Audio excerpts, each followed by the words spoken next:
Բարև ձեզ, լավ եք, ինչ եք եփում։ Հոտը լավն է, իհարկե, բայց Վարչապետի այսօրվա այցը Արենի համայնքի Երփին բնակավայր սկսվեց խալաթով ու բախիլներով, ավարտվեց գյուղական խնդիրների բարձրաձայնմամբ։ ահա, ստեղ ինչ ունենք, սալաթի։ Եթե 10 օր առաջ Նիկոլ Փաշինյանը նորակառույց մանկապարտեզ էր մտել եւ խոհանոցում անձամբ ստուգել կաթսաների պարունակությունն առանց հատուկ արտահայտուստի, ապա այս անգամ պահպանեց սանիտարական կանոնները։ Երփինում 60 երեխայի համար նախատեսված մանկապարտեզի խոհանոցում սնունդը պահելու համար տեղադրվել էր 5 հատ մարդաբոյ սառնարան ու մի սառցարան։ Այս տեխնիկական առատությունը վարչապետի մոտ զարմանք ու ծիծաղ առաջացրեց։ 1, 2, 3, 4, 5 սառնարան, մի սառցարան։ Այստեղ սառնարանների թիվը 5 է։ Սովորաբար 4 սառնում, բայց այդ բանի խողովակը հենց միանգամից երևալ, բարակ խողովակ է։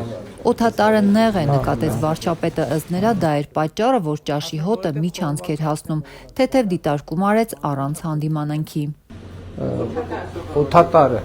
խողովակը բարակա, դրա համար էլ միջանցքում մի թեթև ճաշի հոտ կար։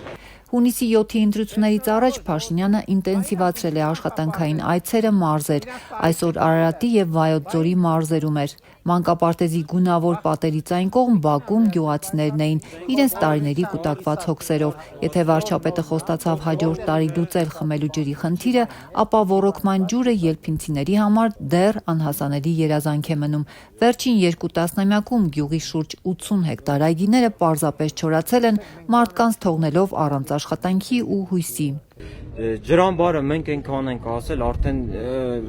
ոնց որ ամաչենք հաջորդ անգամ նորից այդ հարցը բարձրացնել։ Ամաչելու բան չկա։ Հիմա այս ջրամբարի հարցը ինչ ա լինում։ Առաջիկայում թրիփ նախագիծը կսկսի աշխատել, վարչապետը վստահությամբ անդրադարձավ նախորդ տարվա օգոստոսին ձեռք բերված պայմանավորվածություններին։ Չնայած դեռ հայտնի չէ, թե երբ կսկսվի շինարարությունը, Սյունիքով Ադրբեջանը Նախիջևանին կապող երկաթուղու գործարկումը, Փաշինյանը ներկայացրեց այն որպես հաստատուն իրողություն։ Ըստ գործադիրի ղեկավարի հարավային երկաթուղու վերագործարկման արդյունքում Հայաստանը տարանցիկ երկիր կդառնա, ինչը կնպաստի նաև նոր աշխատատեղերի ստեղծմանը։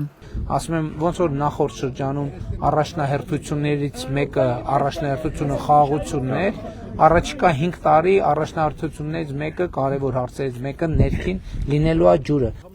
Գազ չկա, ջուր չկա, տրանսպորտ չկա, գյուղացիների ձևակերպած խնդիրներին վարչապետի լուծումը ՀԴՄ-ներն են, ավելանան շատ խնդիրներ կլուծվեն։ ՀԴՄ, ինչքան ՀԴՄ ելնի, գազն էլ կանենք, 16 միլիոնն էլ կտանք, ճամփեն էլ կսանքենք, դպրոցներ, ջուրն էլ, թոշակն էլ, առողջապահությունն էլ, կարճ ասած հերթով կլուծենք։ Այցի հաջորդ կանգառը Պարուր-Սևակ գյուղի նորակառույց դպրոցն էր, այստեղ վարչապետի տոնայնությունն էականորեն տարբերվում էր 2 տարի առաջ Լոռու մարզի Մեդովկա գյուղի մոդուլային դպրոցում ունեցած ելույթից։ Եթե այնտեղ շինարարական թերությունները կոռուպցիոն կասկածների ու խիստ պատիժների առիթ էին դարձել, ապա այսօր Փաշինյանը շնորհակալություն հայտնեց շինարարներին, նկատելով, որ աշխատանքի որակը գնալով լավանում է։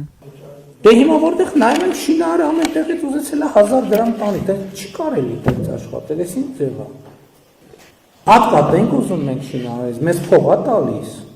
Խիչ են անում իրաց գործез մարդիկ։ Իհարկե շինարարությունը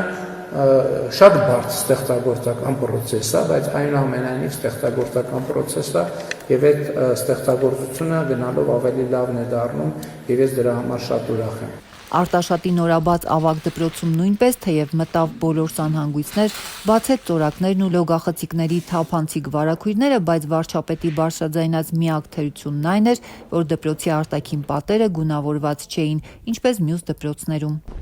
Գունային ստանդարտը ինչի՞ չենք ապահովում։ Գունային ստանդարտը, գունային։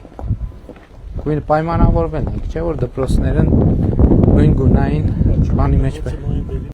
Նորակառույց կրթօջախների բակերում գյուղացիները վարչապետին դիմավորում էին ծափերով, մոտենում շնորհակալություններով ու սրտառուչ բառերով։ Շնորհակալ ենք մենք ձեզանից։ Մենք շնորհակալ ենք։ Շատ գոհ ենք։ Ուրախ ենք։ Ես երազել եմ, որ քեզ գրկեմ։ Հայաստանի Հանրապետության ցնահ վարչապետ Նիկոլ Փաշինյանին։ Ես շոտ եմ սիրում։ Ես էլ ձեզ եմ շատ սիրում։ Մնաս Շատ լավ, որ չի ստացվում իրար լսել։ Արարատում էլ տեղացիները խոսեցին չլուծված խնդիրների մասին, փակված բնակարանային ծրագրերից մինչև հաստատուն խաղաղության ակնկալիք ու գերիների վերադարձ։ Խաղաղություն տվեք, այս ժողովուրդը մեղք է։